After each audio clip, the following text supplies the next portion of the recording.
वो मुसाफिर अरब के सहरा में अकेला चला जा रहा था। 8 हिजरी के जमाने में अरब का वो इलाका जहां मक्का और मदीना वाक़ है, बड़ा ही खौफनाक सहरा हुआ करता था, जलता और इंसानों को झुलसाता हुआ रेगिस्तान। एक तो सहरा की अपनी सौबतें थीं, दूसरा खतरा रहजनों का था। मुसाफिर काफिलों की सूरत में सफर किया करते थे, लेकिन ये मुसाफिर अकेला चला जा रहा था। वो आला नस्ल के जंगी घोड़े पर सवार था। उसकी जिर्रा घोड़े की जीन के साथ बंधी हुई थी।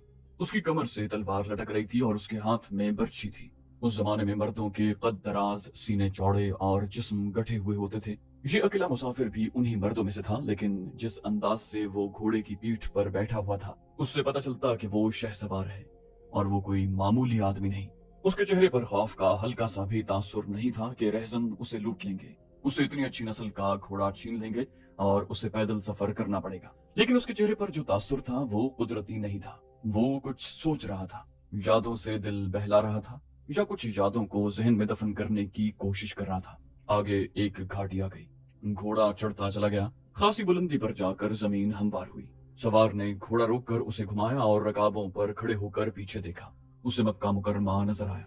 मक्का उफक के नीचे चला गया था। उसे जैसे आवाज सुनाई थी, अबू सुलेमान, अब पीछे न देखो, मक्का को जहन से उतार दो। तुम मर्द मैदान हो, अपने आप को 2 हिस्सों में न कटने दो, अपने फैसले पर कायम रहो। तुम्हारी मंजिल मदीना है। उसने मक्का की समत से निगाहें हटा ली। घोड़े का रुख मदीना की तरफ किया और बाग को हल्का सा झटका दिया। घोड़ा अपने सवार के इशारे समझता था। नबी तुली चाल चल पड़ा। सवार की उम्र 43 बरस थी, लेकिन वो अपनी उम्र से जवान लगता था। सुलेमान उसके बेटे का नाम था। उसके बाप का नाम अल वलीद था, लेकिन सवार ने खालिद बिन वलीद की बजाय अबू सुलेमान कहलाना ज्यादा पसंद किया। उसे मालूम न था कि तारीख उसे खालिद बिन वलीद के नाम से याद रखेगी और ये नाम इस्लाम की अस्करी रिवायात और जज्बे का दूसरा नाम बन जाएगा। मगर 43 बरस की उम्र में जब खालिद मदीने की तरफ जा रहे थे, उस वक्त वो मुसलमान नहीं थे। छोटी छोटी झड़पों के अलावा वो मुसलमानों के खिलाफ 2 बड़ी जंगें, जंग उहुद और जंग खंदक लड़ चुके थे। जब रसूल करीम सल्लल्लाहु अलैहि वसल्लम पर 610 ईस्वी बरोज सोमवार पहली वही नाजिल हुई, उस वक्त खालिद बिन वलीद की उम्र 24 साल थी। उस वक्त तक वो अपने कबीले बनु मखजूम की अस्करी कुव्वत के कायद बन चुके थे। बनु मखजूम का शुमार कुरैश के चंद एक मुअज़्ज़ज़ खानदानों में होता था। कुरैश के अस्करी उमूर उसी खानदान के सुपुर्द थे। कुरैश खालिद के बाप अल वलीद के अहकाम और फैसले मानते थे। 24 बरस की उम्र में ये हैसियत खालिद को भी हासिल हो गई थी, मगर इस हैसियत को ठुकरा कर खालिद अबू सुलेमान मदीने को जा रहा था। कभी वो महसूस करते जैसे उसकी जात से कोई कुव्वत उसे पीछे को घसीट रही हो। जब वो उस कुव्वत के असर को महसूस करते तो उनकी गर्दन पीछे को मुड़ जाती, लेकिन उनकी अपनी जात से एक आवाज उठती, आगे देख खालिद, तू वलीद का बेटा तो है, लेकिन वो मर गया है। अब तू सुलेमान का बाप है, वो जिंदा है। उसके जहन में 2 नाम अटक गए, मोहम्मद सल्लल्लाहु अलैहि वसल्लम, जो एक नया दीन लेकर आए थे, और अल वलीद, जो खालिद का बाप और मोहम्मद सल्लल्लाहु अलैहि वसल्लम और आप अलैहिस्सलाम के नए दीन का बहुत बड़ा दुश्मन था। बाप ये दुश्मनी विरसे के तौर पर खालिद के हवाले करके दुनिया से उठ गया था। खालिद के घोड़े ने पानी की मुश्क पर अपने आप ही रुख बदल दिया था। खालिद ने उधर देखा।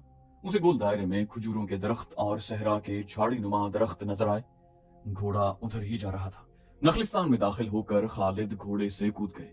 इमामा उतार कर वो पानी के किनारे दोजानू हो गए। पानी चुल्लू भर भर कर अपने सर पर डाला और 2-4 छींटे मुंह पर फेंके।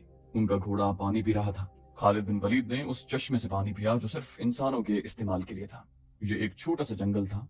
खालिद ने घोड़े की जीन उतारी और जीन के साथ बंधी हुई छोटी सी एक दरी खोलकर झाड़ी नुमा दरख्तों के झुंड तले बिछाई और लेट गए। वो थक गए थे, थोड़ी देर के लिए सो जाना चाहते थे, मगर उनके जहन में यादों का जो काफिला चल पड़ा था वो उन्हें सोने नहीं दे रहा था। उन्हें 7 साल पहले का एक दिन याद आया जब उनके अजीजों ने मोहम्मद सल्लल्लाहु अलैहि वसल्लम को कत्ल करने का मंसूबा बनाया था, और उस मंसूबे में खालिद का बाप अल वलीद पेश था। वो सितंबर 622 ईस्वी की एक रात थी। कुरैश ने रसूल खुदा सल्लल्लाहु अलैहि वसल्लम को सोते में कत्ल करने के लिए ऐसे आदमी चुने थे जो इंसान के रूप में वहशी और दरिंदे थे। खालिद बिन वलीद कुरैश के सरकर्दा खानदान के जवान थे। उस वक्त उनकी उम्र 27 साल थी। वो हुजूर सल्लल्लाहु अलैहि वसल्लम के कत्ल की साजिश में शरीक थे, लेकिन वो कत्ल के लिए जाने वालों के गिरोह में शामिल नहीं थे। उन्हें 7 साल पहले की वो रात गुजरे हुए कल की तरह याद थी। वो इस कत्ल पर खुश भी थे और नाखुश भी। خوش اس لیے کہ ان کے اپنے قبیلے کے ہی ایک آدمی نے ان کے مذہب کو جو بت پرستی تھی باطل کہہ دیا تھا اور اپنے آپ کو خدا کا پیغمبر کہا تھا۔ ایسے دشمن کے قتل پر خوش ہونا فطری بات تھی، اور وہ ناخوش اس لیے تھے کہ وہ اپنے دشمن کو للکار کر آمنے سامنے کی لڑائی لڑنے کے قائل تھے۔ انہوں نے سوئے ہوئے دشمن کو قتل کرنے کی کبھی سوچی بھی نہ تھی۔ بہرحال انہوں نے اس سازش کی مخالفت نہ کی، لیکن قتل کی رات جب قاتل رسول خدا کو مقررہ وقت پر قتل کرنے گئے تو آپ علیہ السلام کا مکان خالی تھا۔ وہاں گھر کا سامان بھی نہیں تھا، نہ آپ علیہ السلام کا گھوڑا تھا نہ اونٹنی۔ قریش اس امید پر سوئے ہوئے تھے کہ صبح انہیں خوشخبری ملے گی کہ ان کے مذہب کو جھٹلانے اور انہیں اپنے نئے مذہب کی طرف بلانے والا قتل ہو گیا ہے، نعوذ باللہ۔ مگر صبح وہ ایک دوسرے کو مایوسی کے عالم میں دیکھ رہے تھے۔ پھر وہ سرگوشیوں میں ایک دوسرے سے پوچھنے لگے، محمد کہاں گیا؟ رسول خدا صلی اللہ علیہ وسلم قتل کے وقت سے بہت پہلے اپنے قتل کی سازش سے آگاہ ہو کر یثرب کو ہجرت کر گئے تھے۔ صبح تک آپ علیہ السلام بہت دور نکل گئے۔ خالد کے ذہن سے یادیں پھوٹتی چلی آ رہی تھی۔ ذہن پیچھے ہی پیچھے ہٹتے ہٹتے 16 برس دور جا نکلا۔ 613 عیسوی کی ایک شام رسول کریم صلی اللہ علیہ وسلم نے قریش کے چند ایک سرکردہ افراد کو اپنے ہاں کھانے پر مدعو کیا۔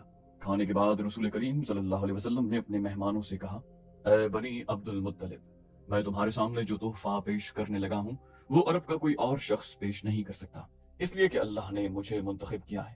مجھے اللہ نے حکم دیا ہے کہ تمہیں ایک ایسے مذہب کی طرف بلاؤں جو تمہاری دنیا کے ساتھ تمہاری عاقبت بھی آسودہ اور مسرور کر دے گا۔ اس طرح رسول خدا صلی اللہ علیہ وسلم نے پہلی وحی کے نزول کے 3 سال بعد اپنے قریبی عزیزوں کو اسلام قبول کرنے کی دعوت دی۔ خالد بن ولید اس محفل میں نہیں تھے، ان کے باپ مدعو تھے۔ اس نے خالد بن ولید کو مذاق اڑانے کے انداز میں بتایا تھا کہ عبد المطلب کے پوتے محمد صلی اللہ علیہ وسلم نے کہا ہے کہ وہ اللہ کا بھیجا ہوا نبی۔ ہم جانتے ہیں کہ عبد المطلب قریش کا ایک سردار تھا۔ الولید نے اپنے بیٹے خالد سے کہا، بے شک محمد کا خاندان اعلیٰ حیثیت رکھتا ہے، لیکن نبوت کا دعویٰ اس خاندان کا کوئی فرد کیوں کرے؟ اللہ کی قسم اور حبل اور عزا کی، میرے خاندان کا رتبہ کسی سے کم نہیں۔ کیا نبوت کا دعویٰ کر کے کوئی ہم سے اونچا ہو سکتا ہے؟ خالد بن ولید نے پوچھا، آپ نے انہیں کیا کہا؟ باپ الولید نے کہا، پہلے تو ہم چپ ہو گئے، پھر ہم ہنس پڑے، لیکن محمد کے چچا زاد بھائی علی نے محمد کی نبوت کو قبول کر لیا۔ خالد بن ولید اپنے باپ کی طنزیہ ہنسی کو بھولے نہیں تھے۔ انہیں 629 عیسوی کے ایک روز مکہ اور مدینہ کے راستے میں ایک نخلستان میں لیٹے ہوئے وہ وقت یاد آ رہا تھا۔ رسول اللہ صلی اللہ علیہ وسلم جن کی نبوت کو قریش کے سردار قبول نہیں کر رہے تھے، اس نبوت کو لوگ قبول کرتے چلے جا رہے تھے، جن میں اکثریت نوجوانوں کی تھی۔ بعض مفلس لوگوں نے بھی اسلام قبول کر لیا۔ اس سے نبی کریم صلی اللہ علیہ وسلم کے حوصلے میں جان آ گئی اور آپ علیہ السلام نے اسلام کی تبلیغ تیز کر دی۔ آپ صلی اللہ علیہ وسلم بت پرستی کے خلاف تھے۔ مسلمان ان 360 بتوں کا مذاق اڑاتے تھے جو کعبہ کے اندر اور باہر رکھے ہوئے تھے۔ طلوع اسلام سے پہلے عرب ایک خدا کو مانتے تھے اور پوجتے ان بتوں کو تھے۔ انہیں وہ دیویاں اور دیوتا کہتے اور انہیں اللہ کے بیٹے اور بیٹیاں مانتے۔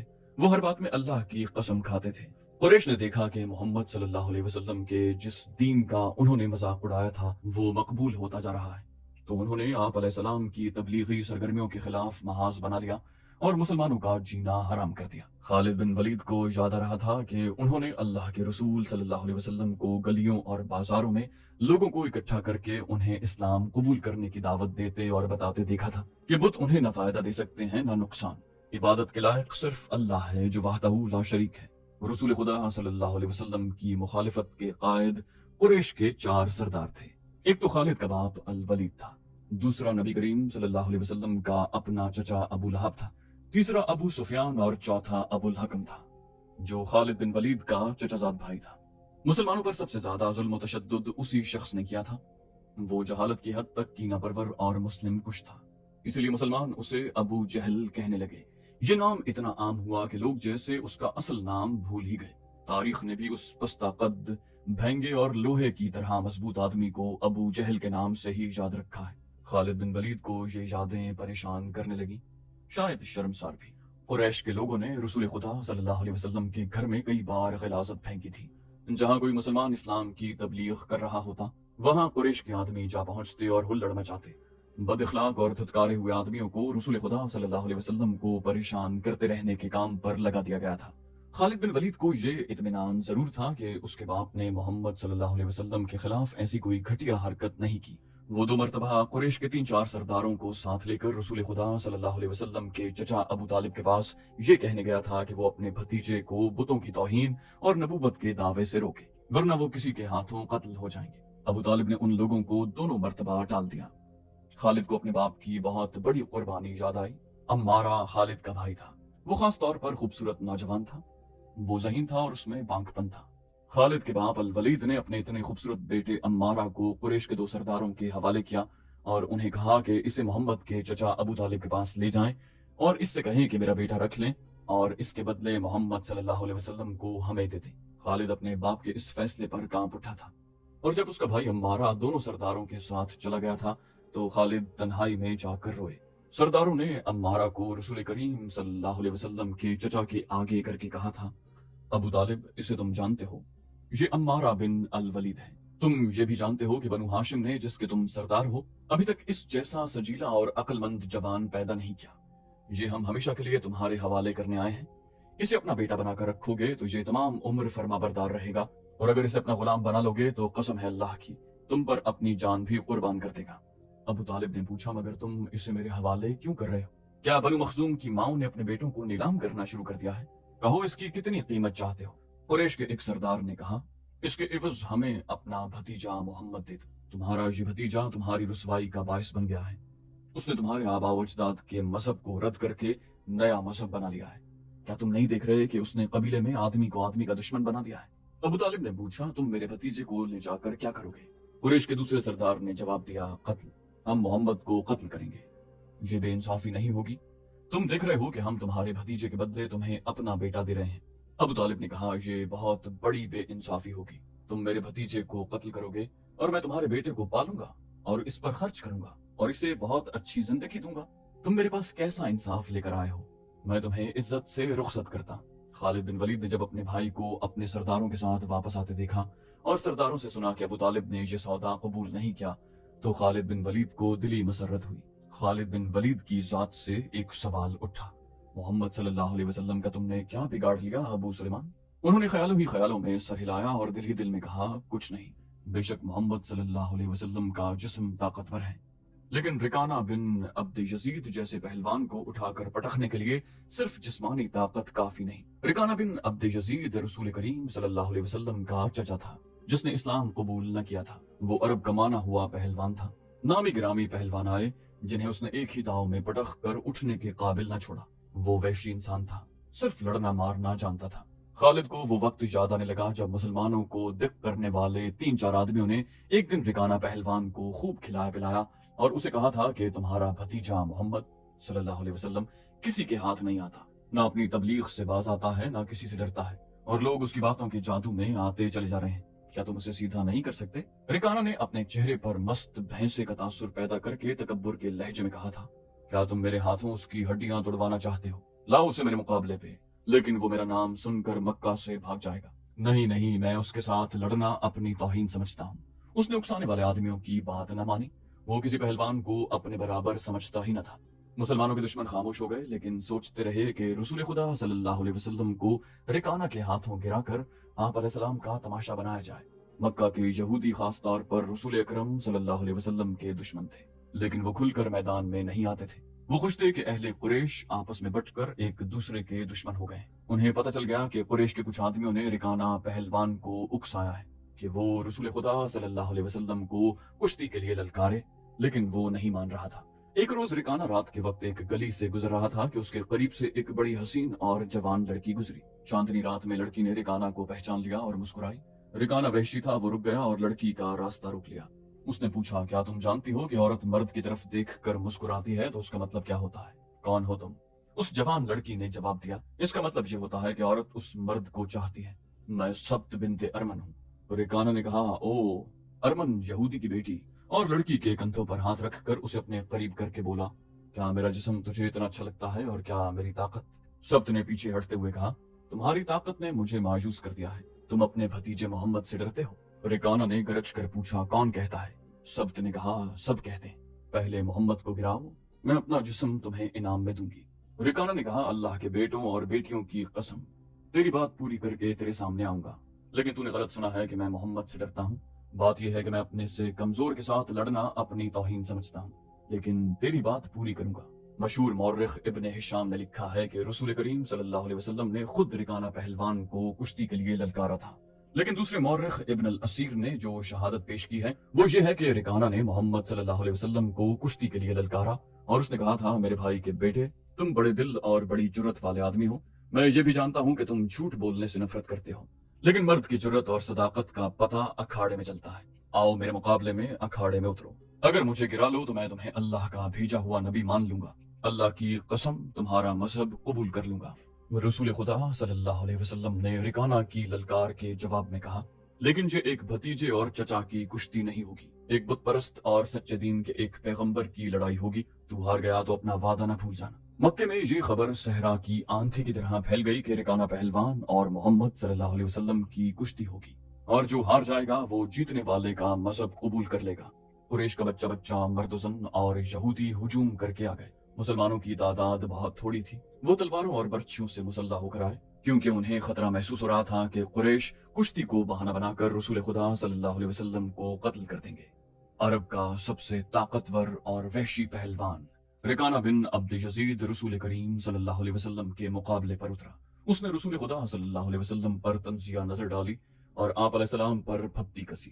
آپ علیہ السلام مکمل خاموشی اور اطمینان سے رکانہ کی آنکھوں میں آنکھیں ڈال کر دیکھتے رہے کہ وہ بے خبری میں کوئی داؤ نہ کھیل جائے۔ رکانہ آپ علیہ السلام کے ارد گرد یوں گھوما جیسے شیر اپنے شکار کے ارد گرد گھوم گیا ہو اور اب اسے کھا جائے گا۔ ہجوم رسول اکرم صلی اللہ علیہ وسلم کا مذاق اڑا رہا تھا۔ مسلمان خاموش تھے، وہ دل ہی دل میں اللہ کو یاد کر رہے تھے۔ انہوں نے اپنی تلواروں کے دستوں پر ہاتھ رکھے ہوئے تھے، پھر نہ جانے کیا ہوا۔ رسول اکرم صلی اللہ علیہ وسلم نے کیا داؤ کھیلا؟ ابن الاسیر کہتا ہے کہ آپ علیہ السلام نے رکانہ کو اٹھا کر زمین پر پٹخ دیا۔ رکانہ زخمی شیر کی طرح اٹھا اور غرا کر آپ علیہ السلام پر حملہ آور ہوا۔ آپ علیہ السلام نے پھر وہی داؤ کھیلا اور اسے پٹخ دیا۔ وہ اٹھا تو آپ علیہ السلام نے اسے تیسری بار پٹخا۔ بھاری بھرکم جسم 3 بار پٹخا گیا تو کشتی جاری رکھنے کے قابل نہ رہا۔ رکانہ سر جھکا کر اکھاڑے سے نکل گیا۔ ہجوم پر سناٹا طاری ہو گیا اور مسلمان ننگی تلواریں اور برچھیاں ہوا میں لہرا لہرا اور اچھال اچھال کر نعرے لگا رہے تھے۔ رسول اللہ صلی اللہ علیہ وسلم نے للکار کر کہا، چچا رکانہ، اپنا وعدہ پورا کر اور یہی اعلان کر کے آج سے تو مسلمان۔ رکانہ نے قبول اسلام سے صاف انکار کر دیا، بولا یہ طاقت جسمانی نہیں تھی۔ خالد بن ولید نے نخلستان میں لیٹے لیٹے اپنے آپ سے کہا، رکانہ کو یوں 3 بار پٹخنا تو دور کی بات ہے، اسے کوئی پچھاڑ بھی نہ سکا تھا۔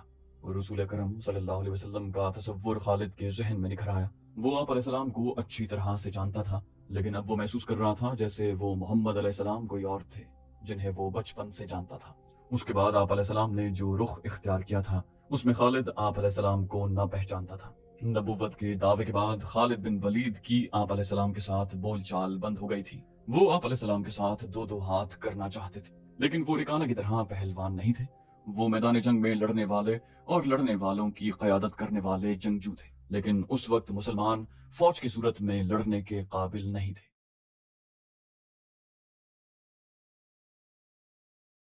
تو دوستو، یہ تھی ہماری آج کی ایپیسوڈ۔ امید کرتے ہیں آپ کو ہماری ایپیسوڈ پسند آئی ہوگی۔